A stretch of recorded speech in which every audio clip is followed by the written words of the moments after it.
Night. It's Pure West Sport with Eaton-Evans and Morris Solicitors. Great to have your company, and we are ready for the second half. We're live on the Pure West Radio Facebook page right now. You can get involved. We're also in all the usual places where you listen to Pure West Radio. In the studio in Haverfordwest is Gordon Thomas. Evening, Gordon. How are you? I'm very good, Ben. I had a great weekend watching a bit of cricket, and then I went on the Waverley from Tenby to Milford Haven.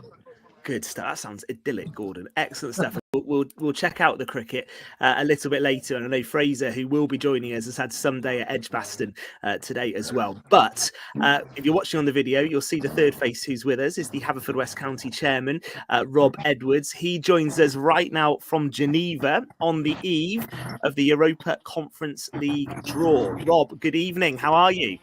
Evening, very well, thank you. Good to see you guys. Well, listen, it's great to see you as well, and thank you. I know it's been a busy old day travelling out to Geneva for the draw.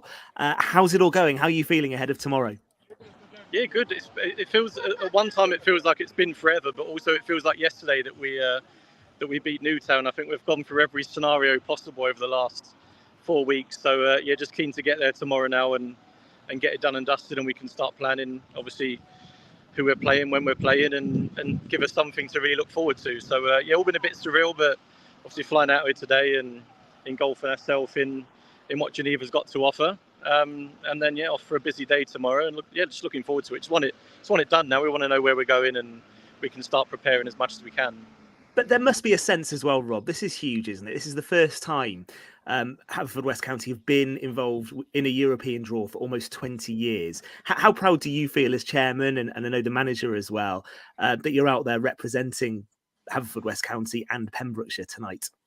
Yeah, no, look, we're all massively proud. Look, it's been a massive effort from everyone involved over the last few years, and to achieve this within a timescale that we wanted to is a credit to everyone as well. But yeah, look, we're going to be here amongst, obviously the Champions League draw is just before us, so we're going to be in and around some really big reputable clubs. I think there's about 100 clubs that are going to be in the building tomorrow. So yeah, just to be around some of those and meet some of those people, learn a bit from them, is going to be a great experience for all of us. Obviously, Tony's played in Europe before for Carmarthen. I think he's been a part of Hull and Swansea clubs that have been in Europe, but he's obviously in his position. He's never been in Europe as a manager. So yeah, well, I think we're all really excited, and we'll all learn a lot from the experience, and just keen to get going now and put everything to rest and start planning for what will be a massive couple of games, really.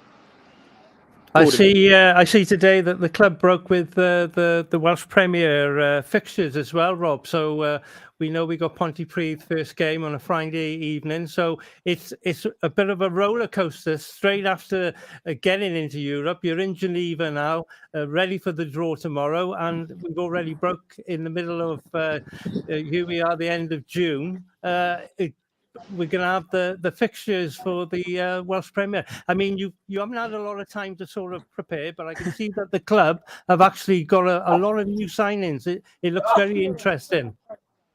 Yeah, look, we're way back, way before we normally would be, and yeah, so we played our first game on Saturday, and it was a workout, it was a run out, but it's always good to win a game rather than lose it, and some of the new players look to impress. But I think we said last time we spoke, look, the European adventure is going to be a lot of fun, but the league is so important next season. We can't let this European campaign affect a good start to the league. And look, Pontypridd, Pennybont away, Carnarvon at home. They're going to be three really, really tough games. So we need to get a decent number of points on the board early and set us up for another successful season, because we've all got a taste of Europe now, and we want this.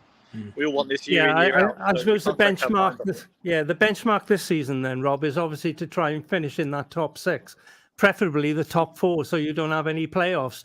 So obviously you've strengthened the squad, I think. Tony's probably pretty confident that he can get the team up and running. So we're all excited to see what's going to happen at the beginning of the season, like yourself, I would think. Yeah, look, it's a very exciting period. I think we obviously lost a fair few players for a number of reasons. I think we've been really patient with recruiting. I think there's been a few people knocking on the door asking what's happening, but I think we want to make sure we bring the right characters in, one that will improve what we'd let go. Obviously, the two new lads have got obviously different upbringings, but the likes of Martel, the upbringing he had going through some of the biggest academies in the UK, scoring pretty much a goal a game at England youth level, and you could see what he's about in Carmarthen. With his first touch of the game, he's peeled away from the defender and he's put one in the back of the net. And the same with Tyrese and Kai in midfield in the second half. They look really, really strong. So yeah, look, we got. There's probably going to be a little bit more business to do, but I think we're all pretty happy with what we've got so far, and just looking forward to all the competitive games now. You can train, you can play pre-season games, but there's nothing like the buzz of a competitive fixture, and I think everyone's really raring to go, to be honest. That's absolutely brilliant. Rob, for people watching and listening, what's the format then for tomorrow? How does the day stack up for you? So we arrive around 1 o'clock. There's a lunch that UEFA put on, so you get to mingle with some of the other clubs. I think the Champions League draw is at 2 local times, so that'll be 1 p.m. and then we'll be on at 3 p.m. local time. So 2 p.m. the draw is streamed on the UEFA website, I believe. So yeah, look, there's 30 potential opposition. I think I think the last season they narrowed that down. They put some clubs into certain pots, so you kind of have an idea as to who you'll play before you go into the main draw. But I don't know on what basis they do that. So as far as we're concerned, we're up against 30 potential clubs from anywhere from Dundalk to the west to Tobol, as far east as you can go without reaching China, really. Which, yeah, I don't want to say who we want, but I don't really want. I'm kind of content to say that I don't want to play too far away. But it'd be nice to get that kind of European feel. So Central Southern Europe would be a good mix of actually feeling like you're playing in Europe, but also not travelling too far. And look, we'd love to try and win a tie, which the club has never done. And then you get some huge clubs: Besiktas, Basel, Ghent, Club Brugge, Fenerbahce coming in the second round. The second round draw is actually on the Wednesday, so we'll be here for that as well. Wow! So we'll know who we would potentially play if we win the first tie as well, which will give us something to look forward to, potentially, and a bit of a carrot. Excellent stuff. Well, listen, Rob, I know it's a busy day today, so we will let you go. We will follow the draw tomorrow. It will be on all the Haverfordwest County socials, no doubt, and we will see who you get. And obviously, we'll talk to you then, perhaps next week, to see how you found the experience and what's to come, because Cardiff City will be hosting Haverfordwest County for that home game next month. It's going to be absolutely brilliant. What's your first impressions of Geneva, by the way? Oh. Excellent. Oh, you're still there, Rob? He's still there. No, I think we may have lost sound to Geneva. We did pretty well up until then, talking to him. So I think maybe we'll leave Rob be for now. Clearly having an excellent time out in Geneva, and Gordon, Rob is a real football man, isn't he? We've always had that with him whenever we've spoken to him. He's a football fan. Who's got involved with Haverfordwest County and done a really good job. And there's some sense of pride, I think, as he talks to us there about the fact that he's attending a European draw representing the football club. Definitely. I mean, Rob has been a breath of fresh air. I'm not just saying that because he's Haverfordwest County's manager, but what he's come in and achieved with the club in 3 years is absolutely remarkable. The whole package at Haverfordwest County is improved as well. The social media, they do all the updates as and when things are happening. Yeah. Whereas many years ago, I suppose technology has moved on and everything, but it was harder to keep abreast of what was going on. And there seems to be a new fan base, which I thoroughly enjoy seeing down the meadow these days. There's a collection of new supporters there, which is great to see in this current time. And the club is definitely very ambitious and moving forward. And that's down to the chairman, Rob, and everybody else that works behind the scenes as well. They're doing a cracking job down there.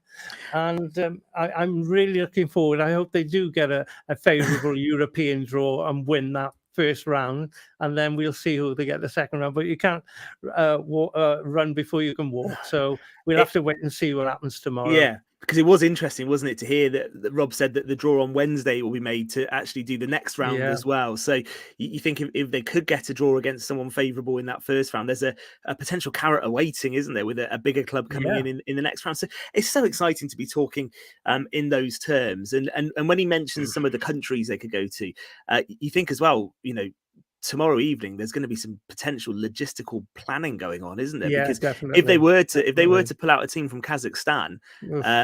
That's going to present all sorts of challenges in terms of flying, players being able to travel, all that type of thing. That won't be easy, will it? Definitely not. And also the expense of it as well. Even though they've had some money to go into Europe, you want to sort of keep it quite close, to be honest with you. Let's hope they don't draw Kazakhstan. That would be the furthest one away. So I know you're eyeing up a nice jolly to Gibraltar. I know you are. You can tell me. That would be okay, mate. Yeah, I wouldn't mind that. Yeah, a few days in Gibraltar would be lovely. Yeah, it would be good, wouldn't it? And we touched on it a bit last week, actually. You remember, obviously, 19 years ago, don't you, when Haverfordwest were last in Europe? Wayne Jones in that side as well. What was the mood around the club like at that point when that team made it? It was just as enthusiastic, Ben, but it was a time when there was no social media, as I just said. Yeah. There was no radio like we're speaking today, so it was a different time. But there was a lot of excitement, and they played at the old Ninian Park against an Icelandic team, and they got beaten quite comfortably in that first leg. They went out to Iceland, and they didn't get the result they were hoping for, but it was a wonderful experience for everybody involved at the club, because that was the first time in the club's history. And Darren Brace was manager then, alongside his sidekick Mike Lewis, and they had equally a very good, strong, with a balance of players from up the M4 corridor to local players playing as well, which was it was great to see. And it's great to see now, 19 years later, that Haverfordwest have done it again, and hopefully, as I just said, they can fly the flag of Pembrokeshire with a lot of pride.